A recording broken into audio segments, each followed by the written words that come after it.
So all of these issues are valid. Question, the chilling effect is there, but am I intimidated? Wala na akong choice. Ilalabang ko na to, gagawin ko yun ang dapat kong gawin. Bumaliktad man yung sitwasyon, si President Marcos ang ini-impeach and I felt a certain way, ilalabang ko rin. Chief Justice man ang i-impeach, ilalabang ko rin. But for the record, Mr. President, go ahead and investigate. First of all, that's been investigated many, many times. COA, I'm not sure. I think the Office of the Ombudsman, ang nag-file pa ata, Chief of Staff mo eh. Senator Rob, I'm not sure but parang may kaso na nun. Senator Drilon quizzed us here.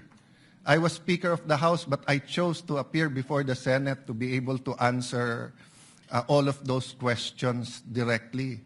The SEA Games, paulit-ulit yan. Biktima na ng speakership ng 2019 yan. Nahuli namin yung PR na sinabi kikiam, pinakain daw mga Muslim ng baboy, when it was chicken longganisa na pinakain. Pero nasiraan na tayo sa Malaysia, Indonesia.